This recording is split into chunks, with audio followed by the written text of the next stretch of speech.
Hi guys, welcome back to NASA's Thread. Today we'll be learning how to make this beautiful Maxi Kimono jacket with black strips and a belt. So if it's something you're interested in learning how to make, keep watching. Let's get started. I've gone ahead to fold my fabric into four because I'll be cutting the front and back together. And I went ahead to rule a line that's going to serve as my starting point, okay? And also my shoulder line. Now my fabric is quite colorful, right? But I'm using a white chalk, so I hope you can see this clearly. So the first thing I did was to mark my neck width, okay, which is 3 inches. I used 3 inches for my neck width, and from there I'm going to mark the length of the sleeve I want. So to get this accurately, measure from your neck bone, that's the back neck bone, to whatever length you want this to end. And since I'll be adding like the black part to a black additional material to the fabric, you have to minus that length or add up to it depending on how long you want it to be. And after doing that, I went ahead to mark 1.5 inch at that point, which is going to serve as my shoulder slant. And I'll just connect this with my rule into the neckline.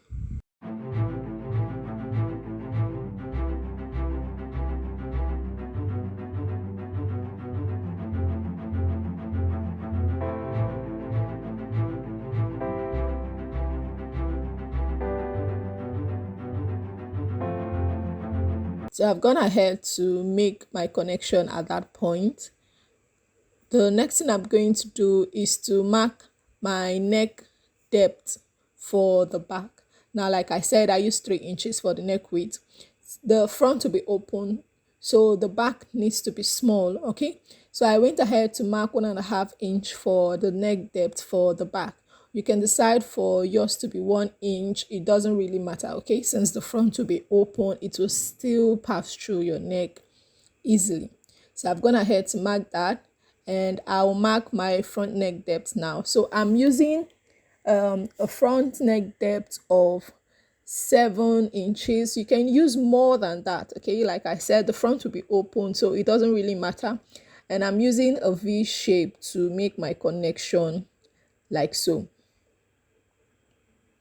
All right, so this is what I have at the end of the day. You can see that's the front and this is the back, okay? So I'll just touch up this line so you can see it clearly. Okay, this is what we have at the end of the day. So the next thing I want to do is to measure my arm opening, like how wide I want the sleeve to be. So depending on your size and what you want, okay, go ahead and mark it out. For me, I marked 10 inches because I feel that will be okay enough. All right, since I'm the person wearing it, I think 10 inches will be okay. And I'm just connecting the line I marked for my sleeve length to meet at that point, like that. You can see that's just what I'm doing. So I'll go ahead and mark my bust point right now, which is also 10 inches. Now you can see I'm placing my tape at the shoulder point, that's the starting line, and from there I'm going to mark my round bust point. Now the circumference of my bust is 34 divided by 4. I have 8.5. Then I added extra inches to that. Now the extra inches simply depends on how wide you want yours to be. So you can decide to add 4 inches, 5 inches. Remember, it's a kimono jacket. It is a free flowing dress, so to say. So it needs to be free. Okay. So I just made my addition. I actually used 5 for mine, and I'm connecting this like so. You can see me connecting this into my sleeve line, all right? And I ensured I used a curve at that end. So the next thing I'm going to do is simply measure the full length of this gown. Now this is a maxi kimono jacket, meaning it is long, it is free flowing, it is long. Now you can decide to make it down to your ankle for it to get to the floor. It just depends on what you want. Now remember, it's not a short It's not a short jacket, so it needs to be long. All right. So I went ahead to measure how long I want mine to be, the length of my dress, and I'll go ahead to make my connection to that length I want. Okay. So because I'm using a crepe fabric, I have up to 60 in length. So I didn't really fold this by the width. But if you're using an ankara fabric to achieve this, you have to fold this by the length, all right? So that you can achieve a longer length. Remember, our ankara fabric measures 45 inches. So ensure you do that, all right? So I've gone ahead to make that connection. I'm just cutting the...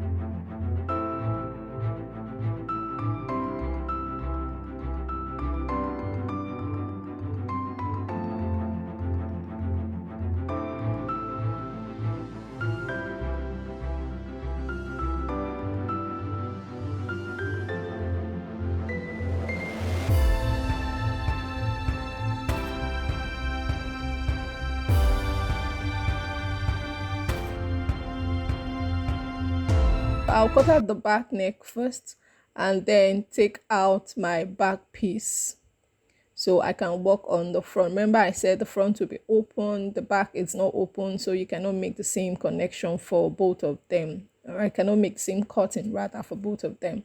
So I'll go ahead and take off my back piece and continue with the other one. So this is what I have for the front.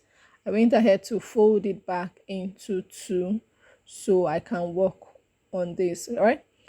So ensure you fold this properly, like they're folded correctly. You don't want one part of the front to be bigger than the other part. So ensure you fold it carefully.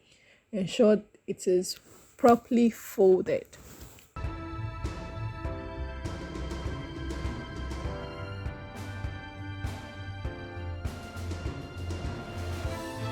You can also go ahead to pin this down at various points so that it is not moving so much while you're working on this.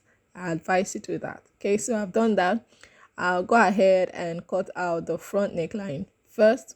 Now you can just slit this open from that point. Slit this open. It's easier, it's faster.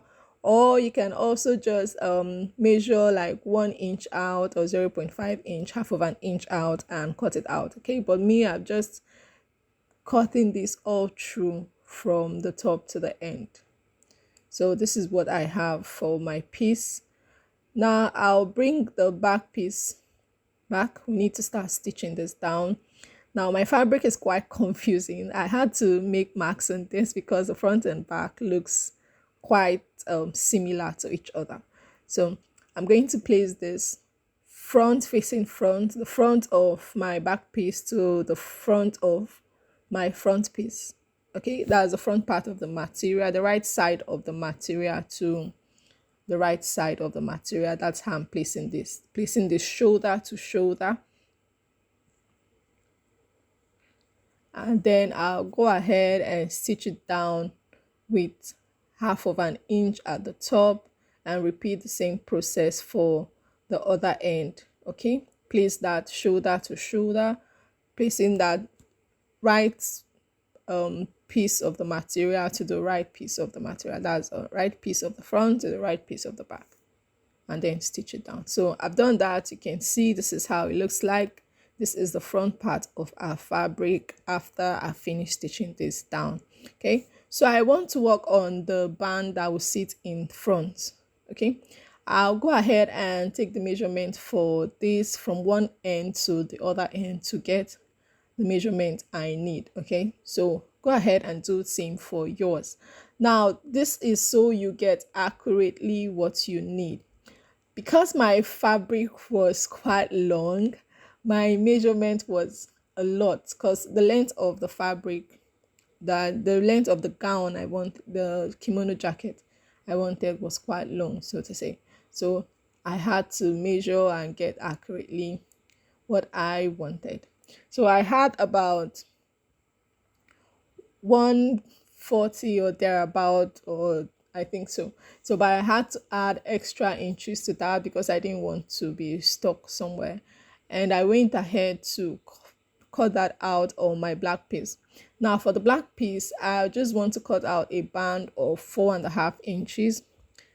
I'm going to fold this into two. The half inch will serve as my stitching allowance to the front. So by the time I finish, I have 2 inches on both sides. So I hope you understand. And the length I'm working with is the length I measured out from the fabric itself.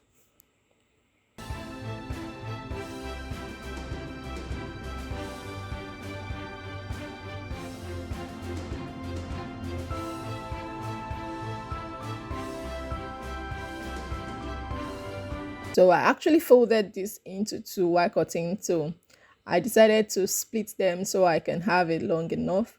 Now the black fabric I'm using for this is a Duchess fabric. You can use any other fabric you have, and because the main fabric of my dress is multicolored, I decided to use black so that it will not be too much out there. So you can see this is what I have after I joined together, and I went ahead to fold and iron it properly. So this is what I'm going to do next. I'm going to place my fabric down like so, and then bring the band which I already folded. I'll place it this way together, and I'll go ahead to stitch it down by 1/2 inch like I said I would. So I'll go ahead and stitch this round. Okay. So I've done that. This is what it looks like by the time I finish. You can see how pretty this is turning out to be. We are almost through with making our dress. All right. So you can see how this looks like. I went ahead to cut out the band for the sleeve too, and I did the same thing exactly like what I did for the band for the neckline. So I just did the same thing for the sleeve. They have the same appearance. You can see because it's similar thing I'm doing to both of them. So I'll fold this, place this right side to right side again so I can stitch the sides. If you want, you can decide to add pockets to it, like inner pockets, or add top pockets, whatever you want to add. But I didn't want to add pockets to this. I felt like it was such a simple gown. I just wanted it to be simple but pretty. So I'll go ahead and stitch the sides with 1 inch from the sleeve area down to the full length of the dress, and I'll do the same thing for the other part of this.